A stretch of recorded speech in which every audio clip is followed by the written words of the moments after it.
Assalamualaikum warahmatullahi wabarakatuh. Perkenalkan, nama saya Muhammad Cesa Suratno dari kelas B1 jurusan Rekayasa Sistem Komputer semester 5 Universitas Serang Raya. Pada kesempatan kali ini saya akan memaparkan materi mengenai mode layanan, yang dimana terdapat bridge mode, repeater mode, dan mesh mode.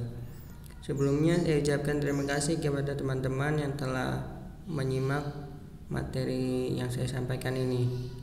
Semoga materi yang saya sampaikan bermanfaat bagi kita semua. Oke, langsung saja kita lanjut ke materinya.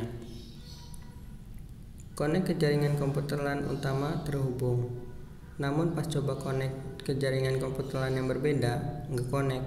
Mari kita simak. Sebuah jaringan LAN yang berbeda-beda tentunya sulit untuk disatukan atau dikoneksikan satu sama lain karena perbedaan settingan yang ada. Sehingga untuk dapat mengkoneksikannya dibutuhkan sebuah instrumen lain yang dapat mendukung keterhubungan antara jaringan LAN yang satu dengan jaringan LAN lainnya. Lalu, bagaimana jaringan LAN yang berbeda tersebut dapat saling terhubung satu sama lain? Mari kita mengenal bridge mode. Apa sih bridge mode itu?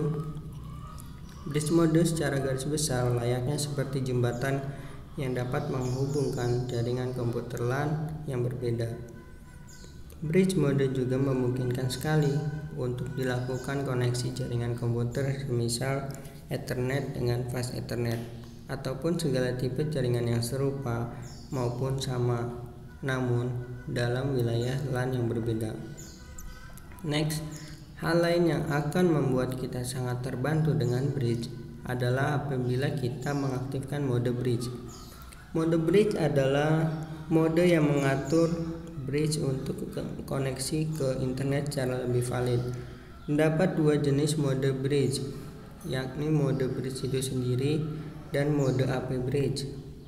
Mode bridge dimanfaatkan sebagai access point atau pemancar yang pelayanannya terbatas untuk melayani satu klien saja. Disebut juga dengan PTP atau point to point. Mode ini dapat digunakan bagi network yang sifatnya routing atau bridging.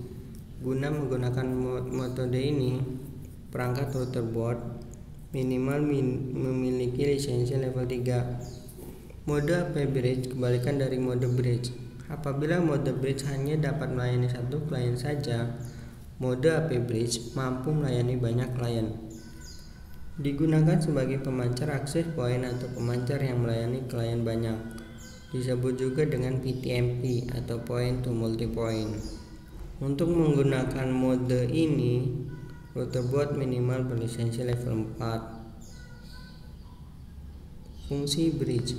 Yang pertama, menghubungkan dua atau lebih LAN sehingga ia memiliki satu jaringan LAN yang luas dan lebih besar dari ketentuan konfigurasi LAN.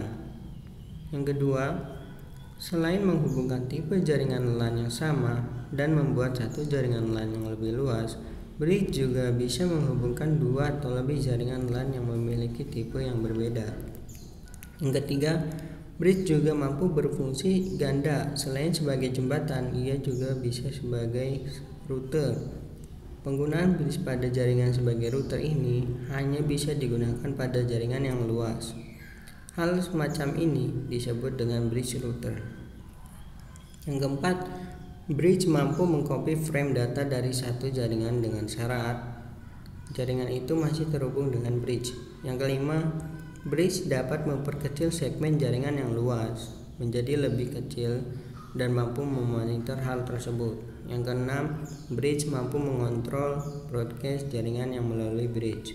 Yang ketujuh, bridge mampu memindahkan data melalui intermediate network dengan tipe protokol sama sekali berbeda.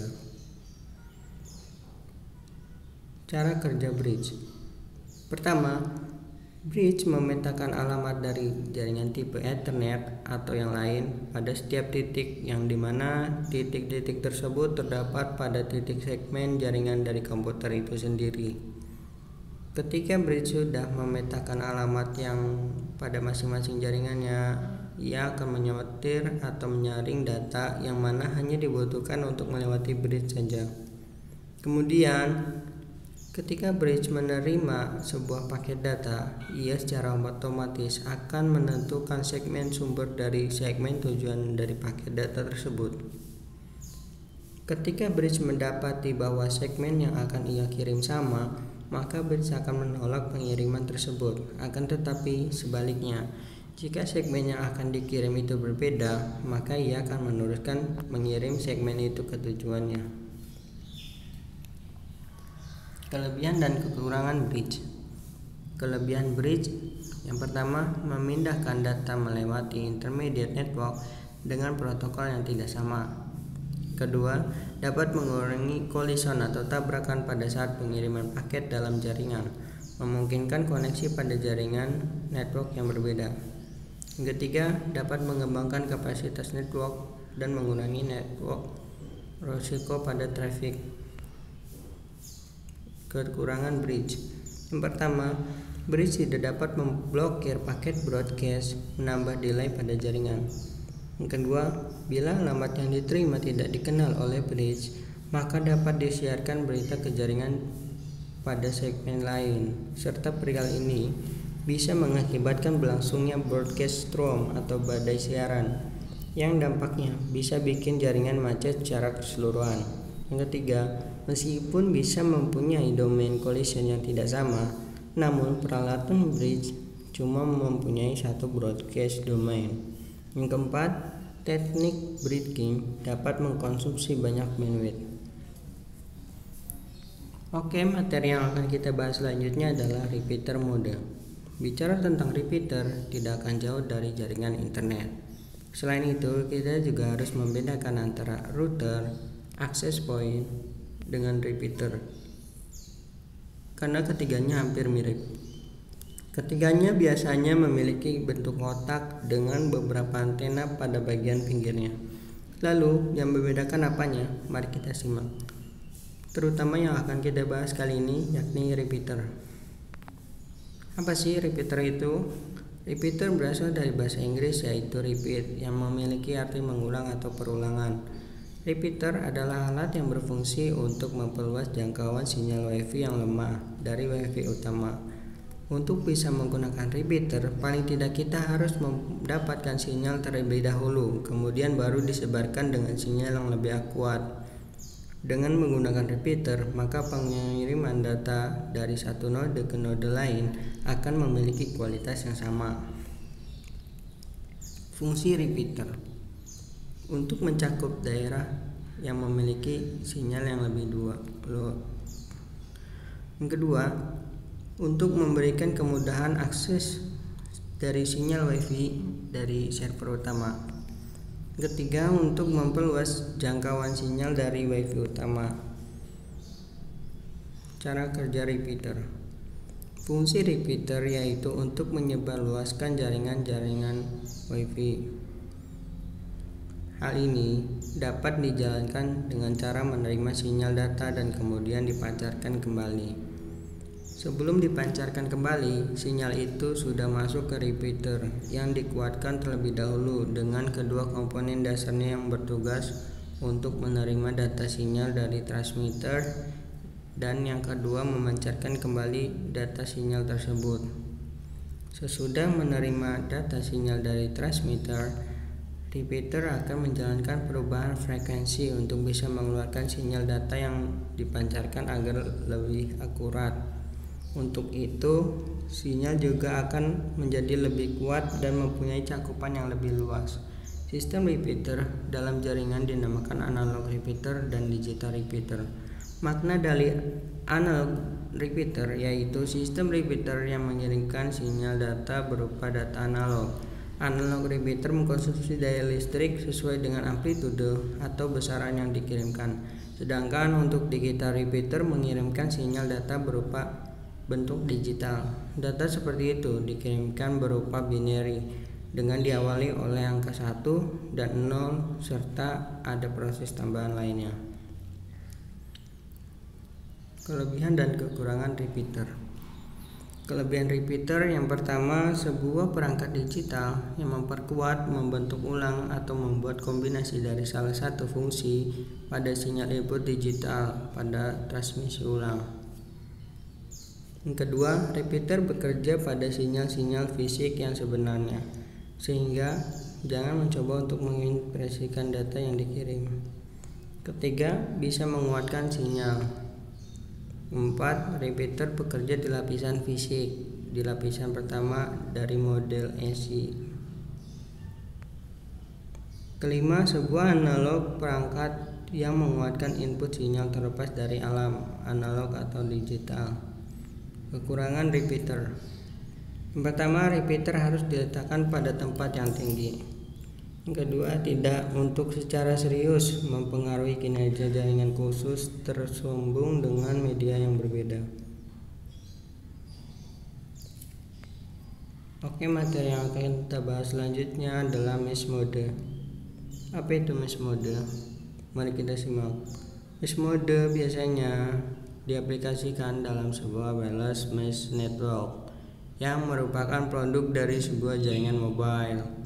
Wireless mesh network merupakan jaringan ad hoc yang bergerak dengan memanfaatkan stasiun klien nirkabel yang berupa wireless mobile dan terkoneksi peer-to-peer ke jaringan.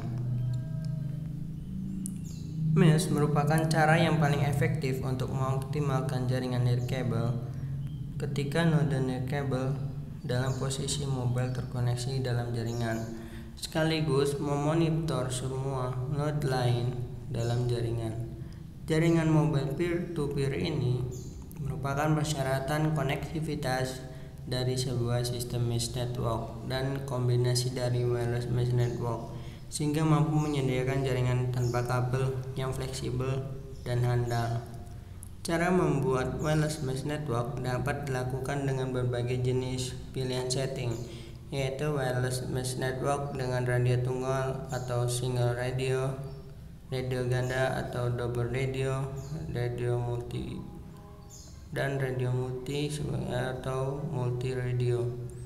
Meski wireless mesh network desainnya berbeda setting, namun sistem dasar kerjanya sama, yakni fokus pada jaringan ad hoc. Sistem wireless mesh network membantu mengoptimalkan jaringan Wi-Fi.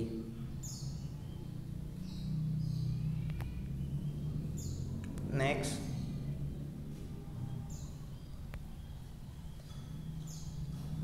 anggapan bahwa sistem wireless mesh hanya dapat digunakan sementara karena kapasitas bandwidth-nya yang rendah sebenarnya kurang tepat. Jika direkayasa dan didesain secara efektif, wireless mesh network mampu meningkatkan kapasitas dan kualitas layanan jaringan internet nirkabel sesuai kebutuhan. Agar pemanfaatan sistem ini memenuhi harapan, maka hal yang perlu dilakukan adalah memahami kelebihan dari masing-masing metode penyusunan wireless mesh network, serta berusaha meminimalisasi kekurangannya. Dengan demikian, jaringan wireless mesh bisa dimanfaatkan untuk skala besar dan berkualitas. Kelebihan dan kekurangan mesh mode. Kelebihan mesh mode.